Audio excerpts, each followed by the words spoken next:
Assalamualaikum warahmatullahi wabarakatuh. Halo teman-teman semua, kembali bersama saya dalam video ini. Di sini saya akan membahas mengenai sebuah pembelajaran dan juga penerapan dalam hukum maritim atau kemaritiman yang merupakan bagian dari konteks sektoral sebuah negara, tentang bagaimana dia atau sebuah negara tersebut mengelola sumber dayanya, mengembangkan sumber dayanya, dan melindungi sumber daya yang dimilikinya di dalam ekosistem kehidupan di negaranya tersebut.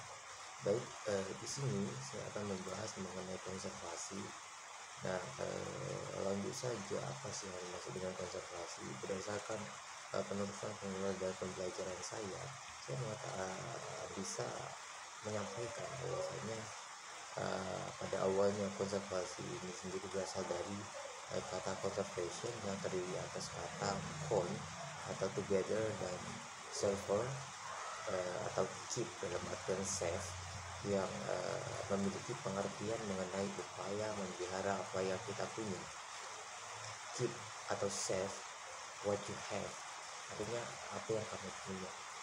Namun secara bijaksana, wise use, secara ide ini dikembangkan oleh Theodore Roosevelt pada tahun 1902, yang merupakan orang Amerika pertama yang mengemukakan tentang konsep konservasi. Konservasi dalam pengertian sekarang sering diterjemahkan sebagai the wise use of natural resource, atau dalam artiannya pemanfaatan sumber daya alam secara bijaksana. Di Asia Timur, konservasi sumber daya alam hayati atau kita singkat sebagai KSDAH dimulai saat Raja Asoka pada tahun itu 252 sebelum Masehi memerintah, di mana pada saat itu diumumkan bahwa perlu dilakukan perlindungan terhadap binatang liar, ikan, dan hutan. Perlu dilakukan perlindungan terhadap binatang, ikan, dan hutan. Sedangkan di Inggris pada masa pemerintahan Raja William I pada tahun 1804 Masehi, pada saat itu telah memerintahkan para pembantunya untuk mempersiapkan sebuah buku berjudul Domesday Book, yang berisi investasi dari sumber daya alam milik kerajaan. Kebijakan kedua raja tersebut dapat disimpulkan sebagai suatu bentuk konsep konservasi sumber daya alam hayati pada masa tersebut, di mana Raja Asoka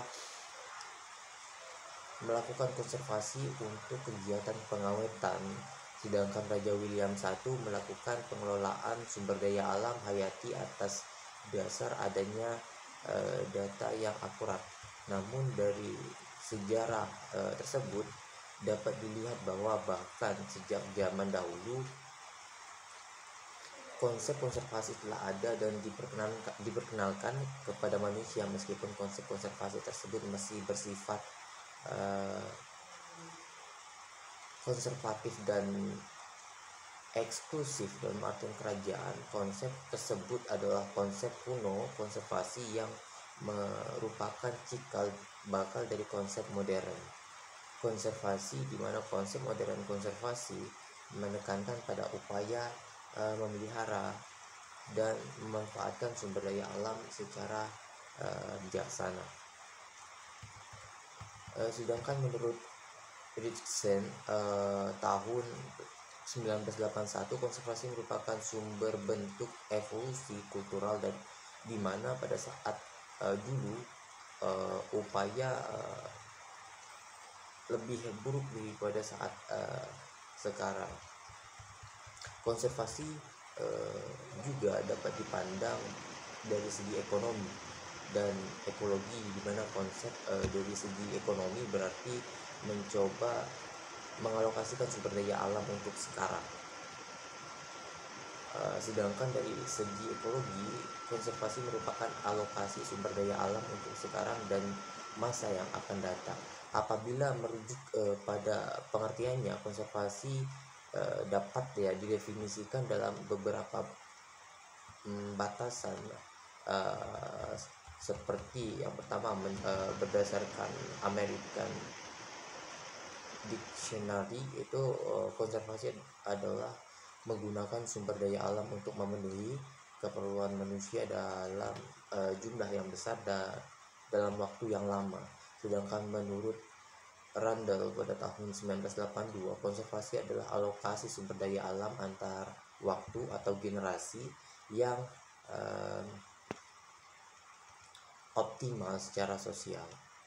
Nah, menurut IUCN pada tahun 1968, konservasi merupakan manajemen udara, air, tanah, mineral ke organisme hidup termasuk manusia sehingga dapat dicapai kualitas kehidupan manusia yang meningkat, termasuk dalam kegiatan manajemen adalah survei, penelitian, administrasi, preservasi, pendidikan, pemanfaatan, dan latihan.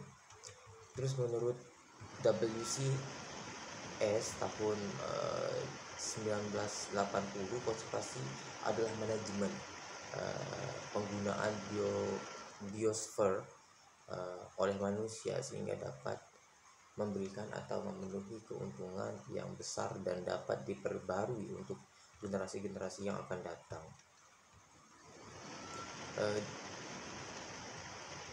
Berdasarkan definisi dari IUCN dan Undang-Undang Nomor 9 Tahun 1990 tentang konservasi sumber daya alam hayati dan ekosistem, ya, konservasi adalah manajemen biosfer secara berkelanjutan untuk memperoleh manfaat bagi generasi sekarang dan generasi yang akan datang.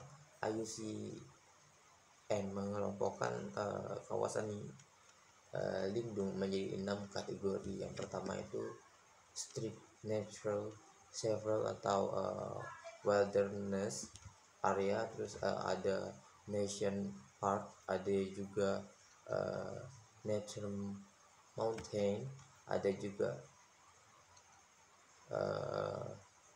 habitat atau species management area, terus ada juga protected landscape atau seascape, dan yang terakhir itu managed resources protected area. Nah, untuk konservasi atau conservation dapat diartikan sebagai suatu usaha pengelolaan yang dilakukan oleh manusia dalam memanfaatkan biosfer sehingga dapat menghasilkan keuntungan sebesar-besarnya secara berkelanjutan untuk generasi manusia saat ini, serta tetap memelihara potensinya untuk memenuhi kebutuhan dan aspirasi generasi-generasi yang akan datang. Berdasarkan pengertian tersebut, konservasi mencakup berbagai aspek positif, yaitu perlindungan, pemeliharaan, pemanfaatan secara berkelanjutan, restorasi, dan penguatan lingkungan alam.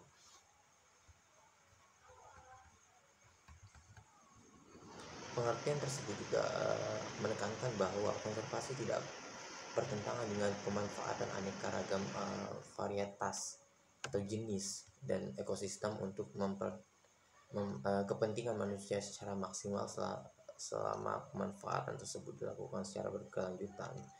Dalam praktek di lapangan, kerap kali masih ditemukan pengertian dan perspektif tentang konservasi yang keliru, yaitu seolah-olah konservasi melarang total pemanfaatan biosfer.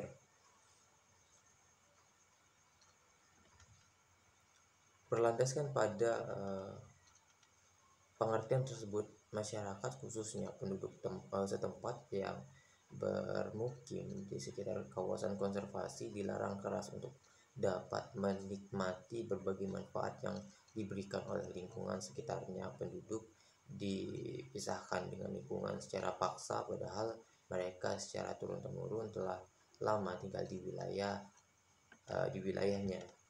Bahkan pada banyak kasus mereka telah menempati kawasan tersebut sebelum daerahnya secara resmi ditetapkan pemerintah menjadi daerah konservasi. Penduduk setempat tersebut telah menjalin interaksi yang terus-menerus dengan lingkungannya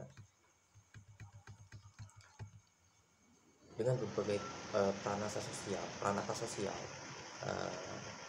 dan kearifan yang diciptakannya. Mereka telah mampu memanfaatkan lingkungan dan sumber daya alam secara bijaksana dan berkelanjutan. Penerapan konservasi yang hanya menekankan pada aspek perlindungan alam fisik dalam artian flora fauna tanpa melibatkan aspirasi dan kepentingan sosial ekonomi dan budaya penduduk sekitarnya, cepat atau lambat akan menemui kesulitan. Konservasi semacam itu juga bisa mungkin mencapai tujuan mulia konservasi alam, yaitu yang berwawasan lingkungan dan memberikan manfaat secara adil untuk segenap lapisan masyarakat.